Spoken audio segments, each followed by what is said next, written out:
What's going on, good people, Cherokee County? Everybody's doing today. Well, we have a special Sunday here for everybody. We're glad everybody could tune in and hang out with me today. As you can see, I'm long gun here on the street. Diamond Dean went out of town. He's visiting with his home family in Kentucky up there. Hope he's having a safe trip and hope he's tuning in right now.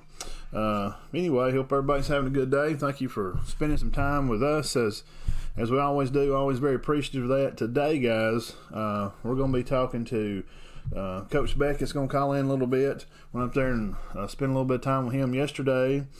And also, hey, look, guys, there's 100 days until college football is going to be kicking off.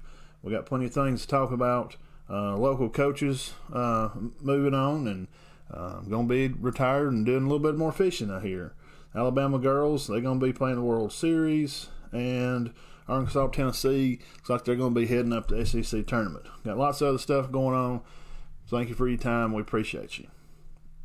Let's first start out by saying, we got 100 days until college football is going to kick off. And me personally, I'm really, really looking forward to that. I know everybody out there is. And we've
we'll talk about this. The Rome Braves right now looks like they're 12-10. They've secured their a big victory the other day, playing in extra innings on Friday night. They won 4-3 in a 10-inning game over Greenville, which was 10-12. A base hit from Brett Langhorn brought home Jesse Franklin from third base to give the Rome the second walk-off win against Greenville in this week's series, and they beat them again yesterday, 6-2. The Braves are now tied for second place with Bowling Green Hot Rods. They're 12-10 in the High A East South standings. The league leading, Asheville is leading right now. They're 12-9, sitting about halfway ahead of Rome and Bowling Green in that series, which they're going to be playing Asheville coming back home June the 8th. So we're going to try to get out there for that. I mean, me and the family, we like going out there, just going to some games at the Rome Brave Stadium. It's always a great atmosphere. It's hard for me to watch baseball on TV. I know it sounds funny, but it is. It's kind of hard to watch it on TV. It's a lot better to be in person. Baseball is that kind of game for me. It's way better seeing it in person. So let's see. Since we're on baseball, Arkansas and Tennessee, I think we share some news on that on the page. They're going to be in Hoover, the SEC tournament. Looks like that's going to be a really good series. Good luck to both those teams. And let's see. We talked about high school football. We got to see Collinsville, seeing some pictures of them. Some Average Joe, Bo, and Reggie, them. It's been over there visiting with them some. Their new coach Garrett's over there. It looks like he's getting the guys in the weight room. I got to see some of that. And we'll say, on high school note, since I mentioned high school, Alvin Briggs is going to be your new AHSAA director. Congratulations to him. We're looking forward to see what he's bringing. He's a pretty even keel kind of guy. seems like nothing really affects him. He's very professional, so I think he's going to do a great job. Now this year, Sarah Puckett of Muscle Shoals High School was named 2020-2021 Gatorade All-Girls Basketball Player of the Year. I thought it was a pretty interesting story. Seems like she has signed with University of Tennessee. She's 6'2". She's a guard/forward who averaged 21 points a game and 10 rebounds per game, which led the Trojans to a 15-10 finish. She also averaged 2 assists, 2 steals, and 2 blocks. Puckett is a 2-time first-team All-State selection and is ranked in the nation's number 128 recruiting prospect nation. Puckett played varsity at Muscle Shoals that I had mentioned for the past 6 years. Finished her career with 2,300 points and 1,200 rebounds. So congratulations to Miss Puckett. I thought it was just an interesting story that I'd like to share with you guys. Let's see here. What's something else we had? Oh, yeah. I talked to Coach Benefield, and just right during that time, we didn't really know he was going to be stepping down.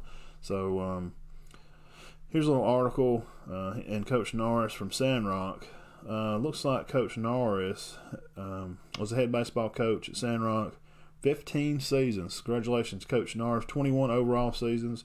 I think he said he had hired back in 90 by Ronald Hendon. He was looking for somebody to push the students in their math, and I'm sure he definitely did that, and somebody to work with secondary with Coach Jakeway. He said those first parts were pretty easy for him. He's good at math, and he enjoyed teaching the kids and doing that with a program. So he knew that, and he knew how to play in the secondary, but he had to learn how to coach it. But baseball was my game. It came easy to me, and I thought I knew how to coach it, says Coach Norris. I don't know how many we won or lost, just that we had a good time most days. If it's not fun, then we won't play, which is good. And it's a good attitude to have about it. The kids and playing a game. Winning and losing is definitely important, but there's many more aspects of the game that Coach Norris brought to the guys, and he's been out there a long time. He was out there back when I was in school.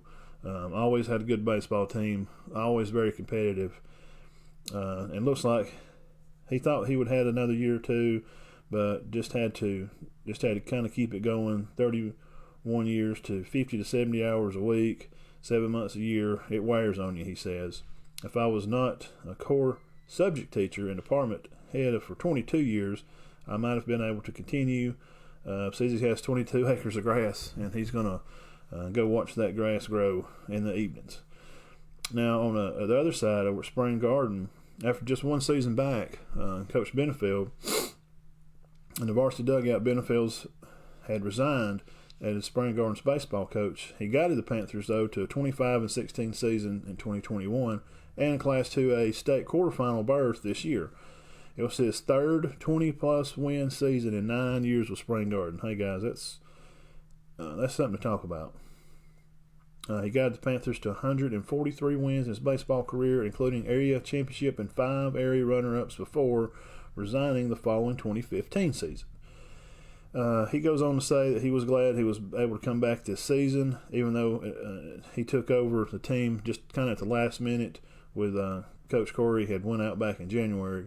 Benefield was also part of several other successful Panther squads in the past, both in varsity and junior high ranks. He goes on to say that they won a lot of games and area championships and series and so on. His greatest memories came during the years that he was coaching junior high only at Spring Garden. The team nearly won all their games, and he really enjoyed helping and being a part of that with his 2 sons, Grant and Elliot, along the way.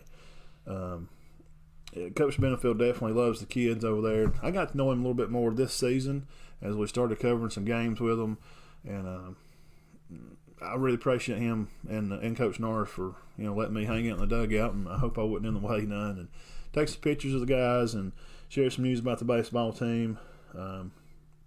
He says he'd always enjoyed working with this particular class, and we'll kind of end with this to say this group was special to him too. He's known them forever and ever, and that's what kind of brought him, to come back and head this team up. And I think they had a good run at it. And but it is kind of hard. I mean, you're just talking about coming in one season, and you're just gonna coach a team, and you really hadn't been with them particularly, through spring and whatever kind of spring we had, what little bit we did have. It was kind of strange. And last year and all the things that we dealt with and went through, so he did a good job with all that. So I just wait on Coach to call in. It's about time for him to call here in just a minute. Let's see what we got on here. Thomas Krusick, what's going on, Thomas? And Charlotte Crisser. Well, Todd, like I said, Todd went out of town today, so I'm just going to solo it up, and Coach Beckett's going to call here in just a little bit, and we're going to see. We'll talk about him and kind of get to know him a little bit. We got to visit with him last night. Went up there, and they had plenty of food to eat and stuff, and I appreciate him and his wife, Miss Amanda, for letting us come hang out. And I've known him for a long time, and he's always been about the kids and the community. That's always been two big things of his, and it's going to be a good addition to Cedar Bluff. It is kind of strange, and I know there's going to be some negatives. You're going to have some people that may not agree with it, and that's fine. Everybody has their own say of whatever they want to do, and that's fine. But everybody's got their own opinions, and that just means that it's going to be that way because, we hadn't had a different coach, and since Marcus was little. Since he was just 3 or 4, we went to state that year that Johnson took over after Steven left and went to Piedmont. So there's going to be a lot of talk and a lot of stuff, and some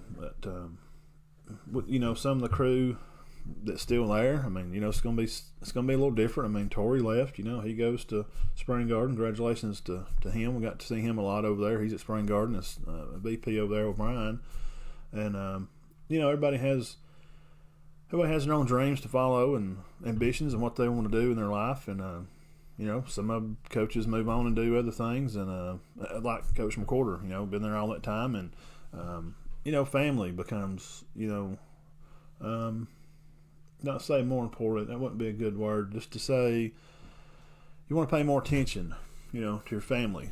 And those kind of things are kind of what lines up your eye of what's important.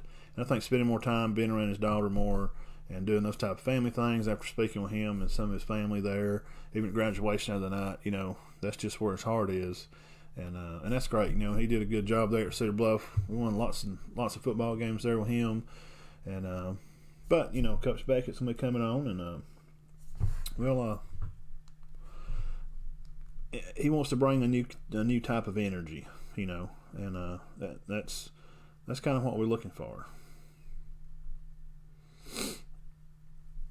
We'll chat with him and see what's going on, and I'll have to say this on the side notes here. I'd shared a few things just before he calls. It's about time for him to call in. We were talking about. I shared a few things about like pictures of football teams. Their signs and logos and symbols that got a lot of attention. What was the first thing you think of when you see the Chicago Bears logo? And we had a lot of comments on there. We mentioned some of those. Mr. Mitchell, Coosa High School, Rome, Georgia. He was being funny. Monsters of the Midway. Refrigerator Perry. Eric Hammond commented. And Terry Lee said Mike Ditka, of course. Randy Mize and me, we had both commented Walter Payton. That's the guy that, I watched as a kid. So that Chicago Bears symbol kind of reminds me of him. And Justin Raid put on there a picture of the Saturday Night Live skit with Chris Farley. That was pretty funny. Some of the True Saints, that was another thing we shared. When you see that symbol, New Orleans Saints, of course, I think of Drew Brees. He's been there forever, as long as I can think of, for 15, 20 years. Who are the starting quarterbacks? We shared this on there. Got a lot of comments on that. Michael Vick, Cam Newton, and everybody knows Vince Young. Michael Vick, to me, and anybody can agree out there that's watching, agree, disagree. Michael Vick was the most exciting player, quarterback-wise, that I just had never seen a guy that played the game like he did. He was just absolutely always on a roll. You just couldn't catch him. I mean, if it's 3rd and 20 and you get him pinned up, he may take off and run up the sideline with it. Let's see here.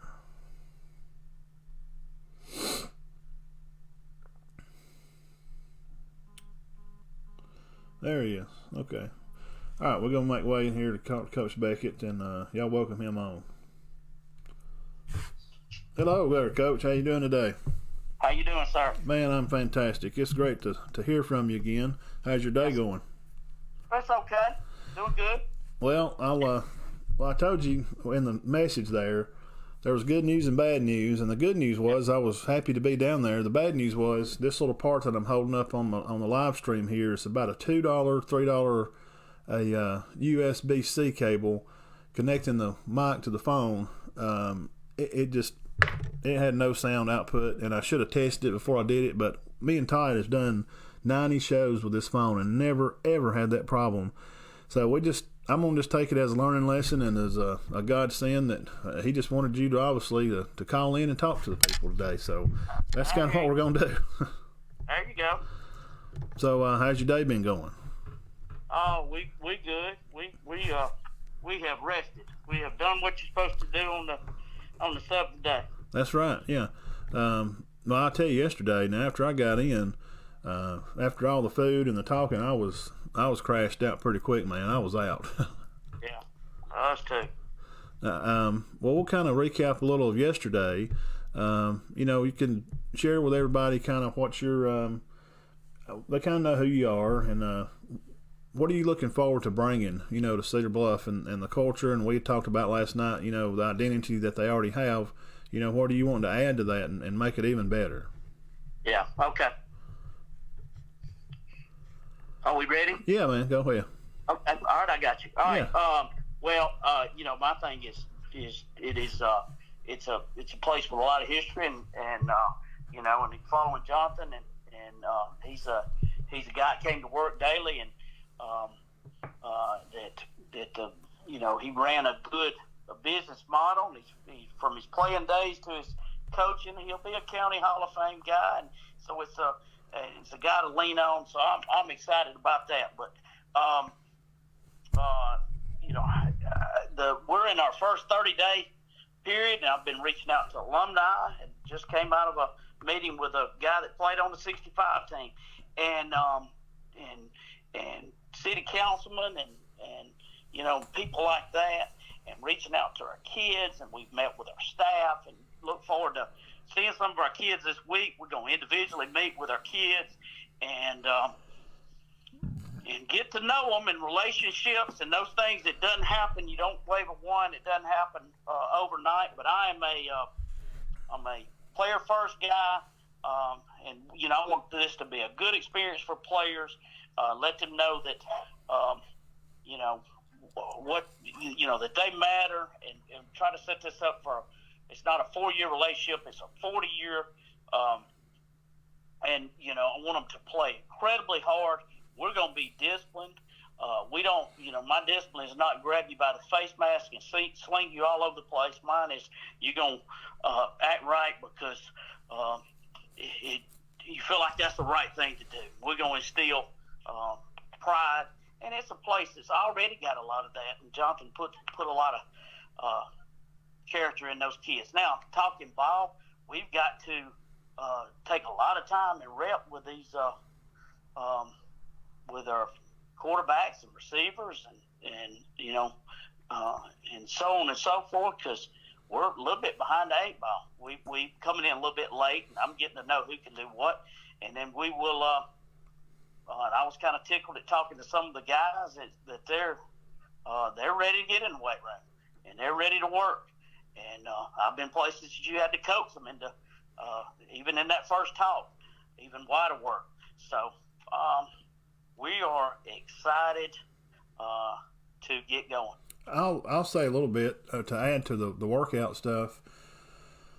The last couple of years, these groups that's been through there, I mean, they were relentless to always come to workouts. I mean, you have times when you can't make every one, but I mean, I bet even the last couple of years, I bet most all the players were 90%. I mean, they may have missed a day or two, but a really hard-working group, and all those young guys there that you're still going to have around, and we've talked about some of them, and the parents are in support of that too, and that always helps. And you mentioned about the community and stuff, and meeting with committees and even the older players, and it's always kind of been, you have a good class or bad class sometimes, but for the most part, the kids are always been ready to get in there and work out. So tell us now about, last night I got to meet Justin and talk to him and get to know him a little bit more.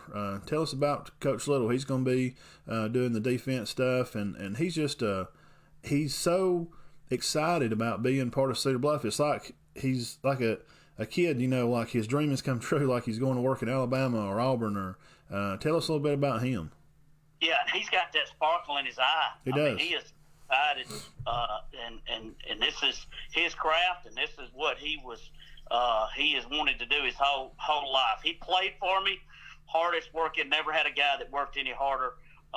Always yes sir, no sir, and just went to work. Then there was a couple of years when I was at Winterboro. There just wasn't that commitment level from administration. So I didn't have coaches. And he's in college, and he said, "Coach, I can't leave you that way." He drove 2 hours round trip, zero exaggeration there. And I'm giving him a little money out of my pocket and all. And it wasn't that meant a lot to me, and he did help me a lot. He goes from there and he works two years at Jacksonville State as a student coach, and he was really grinding there, and it was around the clock. Then he goes to Pinson. I set him up with an interview with Patrick Nix, and they went to the semifinals, and he got to be around big time ball. So he's really, last couple of years, he's put some time in some really good football. I mean, those two places, he's really good. He had a chance to go with us to Gaston City. I'd introduced him to Coach Ali Smith, and Coach Smith just, he was like, this guy is the guy. I'm bringing him in and putting him to secondary. He had other people, Scottsboro, different people that Oxford that called him, but he likes Cedar Bluff now. He knew exactly the same thing I knew, that these kids will work, and it's a little bit different. It's a little bit special. The ceiling's really high at Cedar Bluff. The only variable is time and on getting it, the way you want it. And so this guy is going to be a feature of the game, and the kids will ever love and love him. Yeah, talking about some of your assistants now, I run into Coach Crane at Walmart today. We had to go in there and get a few groceries, and he's really excited. He's looking forward to, something. It's not different, well, it's going to be a little different, but it's kind of new, and he's ready. He's just excited to get it. He told me about, next 10 days or so, when everything's going to start really rolling, and getting out there and getting to see the kids move around. He's ready to get back at it. You can really tell he's excited that you and Justin's going to be there. Yeah, you got some young guys there that love it, love Cedar Bluff first and foremost, love Cedar Bluff, and that's what you want in school. A school's special when all these guys, when they finish college, they're coming home. Yeah, they're not trying to go anywhere else. So that tells you a lot. If you've ever been out and know some of these other schools, that's not the case everywhere. So yeah, that's true. You had talked about last night, getting in a car and driving around some areas to see, where there's places where, football is not really important in some places of schools, where it's other sports, or some schools don't have a lot of sports at all. And you was really big on that, how Cedar Bluff has always been known as a football school, and they've got a target on their back wherever they go, because when the name Cedar Bluff comes across the schedule, you're marked, because we've always been, a big known 1A region contender for football. Yeah, that's where you want to be, though. You don't want to be somewhere if you're somewhere where there's no bullseye on your back, you're probably not at a very good program. Yeah, right. And I think, how many did we say? Was it the 13th in the past how many years? Todd had some stats on that. 13th coach since Coach Bruce, maybe, or something like that. So this is a little different. I was talking about it on here before you come on. There's always going to be some people agree and some don't, and that's fine. When big decisions are made, that's just kind of how it goes. But when you have a new coach after one's been there for like 15 years, of course that's going to cause some news, and everybody kind of wants to know, what your ideas are and what your kind of implications that you want to put on and bring to the program. Now, you'd tell me a little more last night. You said something about some like halftime football stuff or some different stuff with the small kids. Tell me about that again. Well, to me, you just don't magically put teams together and jam them together in a year. I just think programs are built. Not that this one's in really good shape, but is you grab them young and you start to run groups through, and you put your brand on them when they're young, and start to and teach them and get them and develop that love and find that love, and they're so much more open-minded, and they're just energetic and ready to learn. They're just sponge at that age. So I want to really dip into the young people and get in there with them during during some PE time, and really spend some time teaching in a fun way the game. I want to do some Thursday afternoon activities where we do some flag football. I want to, at halftime of after the Tiger Paws finish, have two different teams, and they're dressed in, one team's in red and one team's in white, and they compete against each other in some 7-on-7 and run what we run, and get them introduced in front of our crowd and get used to that Friday night, man. There's nothing like them lights on Friday night. It's just and I love sports, and I love them from top to bottom. I really do. But Friday night, man, it just don't get any better. No, I agree. How many Friday nights will this be for you? Like over the years of head coaching type stuff, and even assisted where you've started. How many years will this be for you in the coaching circle? Yeah, I just finished my 25th, so okay. Yeah, so a couple.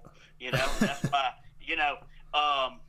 it's special. Is why people stay in it. Friday night's such a special thing. That's why people stay in it. It's why people sit there and go to endless clinics. I went to my first coaching clinic. My dad, I was 1980. It was Bear Bryant's clinic. Yeah. And it just it's Friday nights is why them guys lean on the fence. The specialness that they and how good it felt, and people come back year after year because it is. I guess it's kind of like the Friday night lights. Yeah. And it's a special deal. That's a good point. What kind of has brought you to come back after years and years 5 years of doing this, what kind of makes you come back and want to keep doing it? I really like 7A as far as why to choose Cedar Bluff. I really did. I enjoyed it. Enjoyed the guys I was around. Enjoyed the teaching the kids much more than I ever dreamed I would. But when I saw the name Cedar Bluff, we were man. I just knew that's a shining star on the hill. And as far as just continuing to stay with it, it just again, Friday nights, relationships. I'm a relationship with players, and seeing. Man, I take a lot of pride in seeing them succeed, or seeing them, like we have Robert Gray that played for me, just got named as Faulkner University's head football coach. Mm-hmm. And just seeing those guys have success, seeing a team. I really like taking Collinsville, for instance. We grabbed a group about the 7th grade and we ran them through, and seeing that group, go from the beginning to the end, and see make strides with them, and I just like putting teams together. Yeah, that's in those years of doing that. What is you could say what are some good sides of doing it, you know, maybe a highlight of in your career, and then you could also share maybe something that didn't go so great that maybe turned out kind of funny or kind of bad that you learned from, and, you know, share some of that, some of the good and the bad of being head coach. I don't know. You kind of I'm probably motivated more by the anytime things don't go right or coming in a situation that's you know, they like when I took over the Winterboro situation, I just really didn't realize how bad of a situation it was as far as just commitment level and from administration or commitment level from the kids. That was frustrating, you know. And there's a lot of times that you go, oh, what in the world? Or this team, this is going to be hard to piece this together. You know, we're uphill in so many ways, or you have an injury that's unfortunate to a player and it just breaks your heart. And that's just, but that's life. Yeah. Man, life is ups and downs, and that's what you try to teach your kids. That, man, you got to get up the next day and go back to work. And I don't know. As far as I did enjoy turning that Collinsville around and being a part of going from 13 and 37 to, you know, having those region championships and, you know, 11 and 2s and all that kind of stuff, and seeing that turn around. And I don't know, just I don't know. I'd have to think about it as far as you go. Yeah. You know?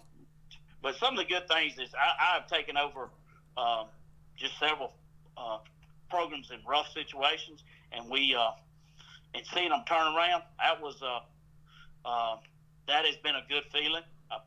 I've had a lot of coaches tell me I was crazy once we got them turned around where they're supposed to be to you know, not sitting there and reaping the benefit for years and years, but and I've been as assistant, you know, with a couple. I thought it was rewarding. We went up to Dade County, and we were in a region with, you know, Cartersville and Chattooga and Carrollton and all these teams that were so good. Ronnie Brown was in that region, and as an assistant, it was really good to see Coach Hobbsdale and how he handled it. And Dade County's man, that is about as low as they go as far as football tradition, and turning that thing around and, you know, having 8 wins, 9-win seasons, and that was kind of amazing to see. On that note there, who's kind of I guess a coach of your personal preference, and it can be anybody, and I mean it can be for any reason you want it to be, like you know, some other coaches that you kind of look up to a little bit, or some that's older and done it, and you think, you know, how he did it was the right way, and you know, you don't want to be just like other coach, but I mean, Mira, in some situations or something, you know, who would be some coaches around here that you really kind of looked up to?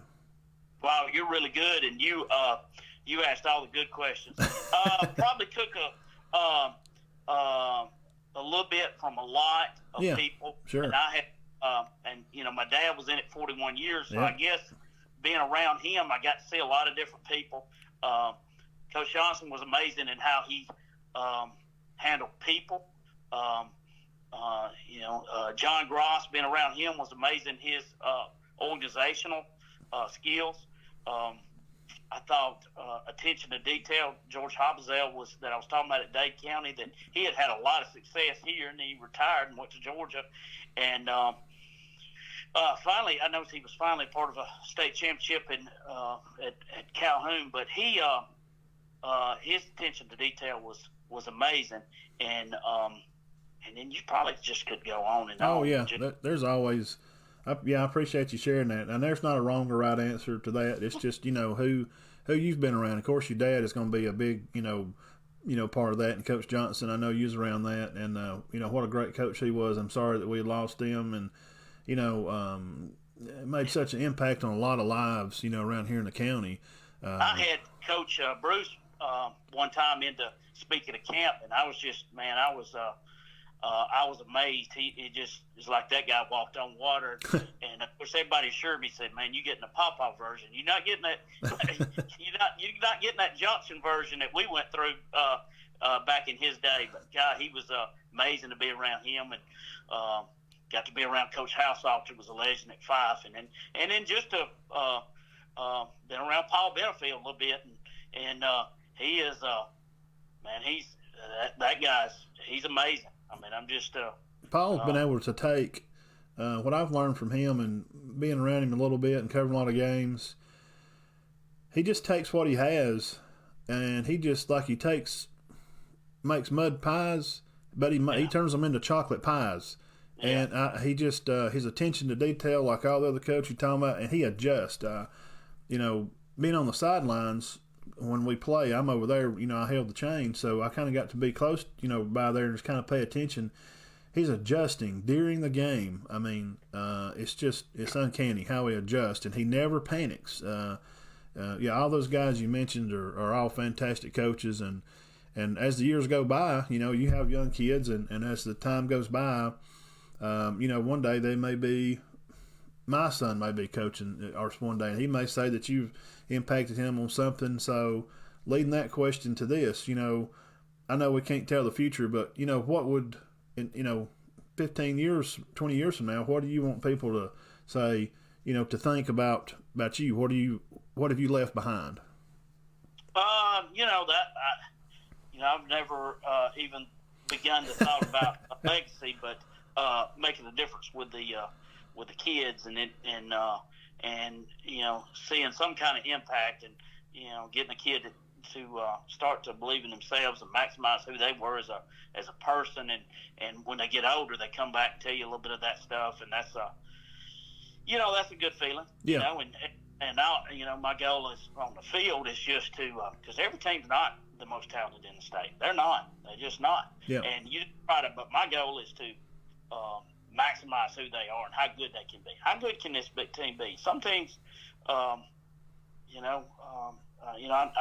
tell this story. One time, the two Bright girls that from Jane and Dana from Spring Garden, right. Awesome people, most amazing people ever. They've been great players, coaches, and they're great people. But anyway, one of them, I think they're coming out of Jack State, and one of them inherits Cherokee County defending state champs with like 3 starters returning, including Miss Basketball and Kim Rogers that starts at JSU and Leah Monteith that goes to Alabama. Yeah. Final Four. Well, they win the state, and she repeats. The other sister takes over White Plains that had won like 1 or 2 games, and she takes them from a 1-win team to like a 13, 14-win team. Well, everybody's coach of the year is going to the one at Cherokee County. Yeah. But the one that went to White Plains and turned things around, they have done a better job coaching. I understand. I understand your point. Yeah. Sometimes if you just get the best out of kids, and for what you got, it may not be a state championship team, but, winning, 6 football games that year is definitely an improvement. Maybe if they'd only won 2 games in the past 2 years. So any kind of improvement is always good improvement. And then sometimes you're sitting there with a loaded team, and everybody thinks, well, that's going to be easy. Well, you're dealing with different things and egos, and everybody's wanting the ball, and so you got to keep it. Then you got to, you got to handle the scene, and you got to control the culture, and you got to get 100% buy-in, and so there's a lot of factors that go into it. Yeah, we'll kind of wind it down here, and I'll let you get back to your Sunday again. I'm glad you got the call, and again, my apologies. This $3 cord here just cost us a great little deal. We had a good time last night. Sat up there and talked, and I asked you this last night, and maybe you've got to think on it a little more. Just changing gears on something. We'll get out of here with this. On your way to school, and you got a 45, 50-minute drive. What songs are you jamming on the radio coming to work? Well, I'm an XM guy, so I'm somewhere between 90s on 9 to classic rock, and probably a Stones guy, and some of that kind of stuff. And then sometimes we'll go into some kind of classic R&B, and then I like your classic country more than today's country. Yeah, like George Strait or Alan Jackson. Great concert 4 times. So I'm a huge George Strait fan. Yeah, me too. I like Alan Jackson. He was always one of my. He's the last of some of the Dwight Yoakam. He's one of the last country guys. Of course, Hank Jr. And now we can talk about Merle Haggard and all those guys. Those are definitely old country guys. So all that kind of stuff. You dig all that stuff. Yeah, you're right on. I think Coach Little, he said he kind of listens about everything. He's got a little hip hop music he likes, which is, he's younger, and I don't know if I ever pinned him down on like 50 Cent or some of that stuff that he probably listened to in his younger days or something. It was fun talking with him about that. And his favorite movie was Tin Cup, and me and you had no idea what him and Todd are talking about this. Yeah, and me and you were like, I've heard of it, but it's something about a golf movie. So whoever you are watching, y'all go check it out, and you can side with Todd or Justin on that if it's good or bad. Todd thought it was terrible, which was funny.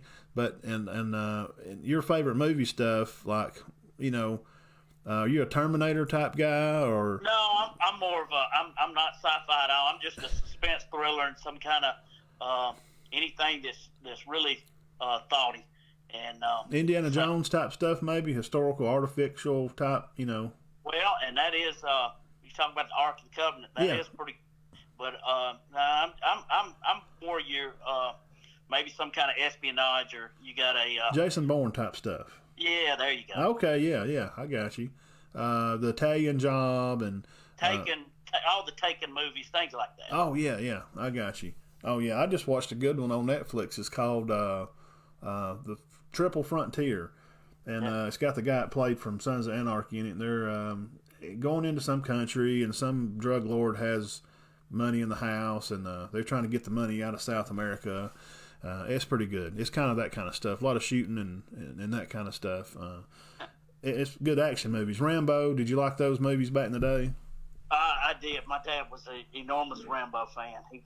So you'd be talking his talk there. Now, sports movies, do you like the football, Friday Night Lights movies or Varsity Blues or? I really don't. I don't watch a lot of sports movies. Maybe Bull Durham or way back when, but I don't watch a lot of them. Wildcats. Didn't Goldie Hawn play in a Wildcats movie about football or? I can't remember. Yeah, I remember that one. She coached the football team. That's been back in the day now. It's been a minute. Well, I'll let you go back to the kids and the house there, and hope wife, everybody's doing okay today. And again, we appreciate you calling in, spending some of your time with us.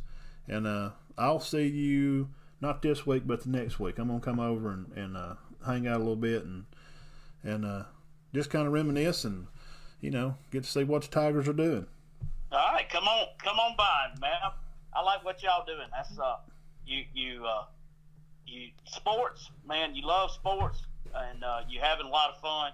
And then it's really good. You get local, and, man. That's good to shine the light on some of these guys locally. Yeah, that's the reason me and him started. I mean, you've known Todd as long as I have, and he's a walking encyclopedia. He could tell you dates and stuff and yardage and off the top of his head.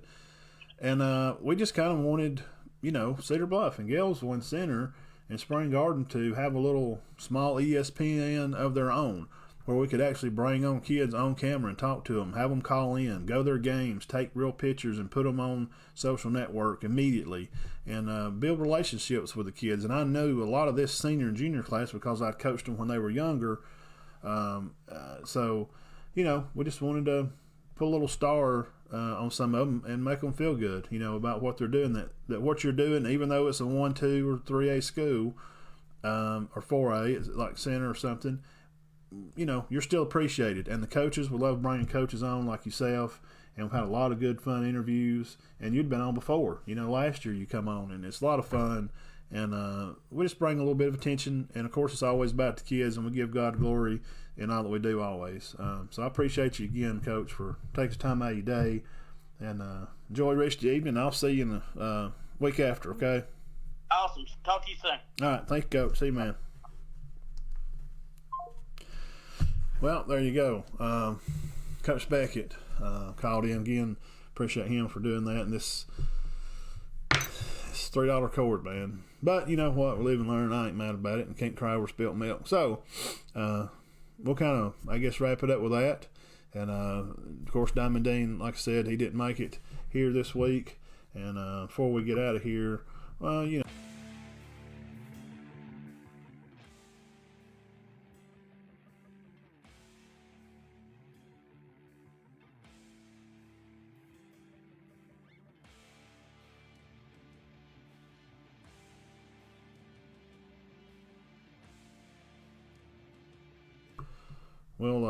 we'll check y'all out next week, and Diamond Dean, and we're going to remember the June the 12th is going to be the media days, so we're going to keep that going right on, and Coach Beckett will, of course, be out there, and then we'll talk more about the kids, because he's going to get to meet with them, and that's going to start happening. And of course, Coach Heath from Sandrock, we've talked to him a little bit. Coach Kelly over at Center, of course, Coach Howard at Spring Garden, and can't never forget Coach Knapp from Gainesville. I want to talk about maybe a little bit about last year, if they met expectations and kind of where the season ended, and where they're looking to pick up and go.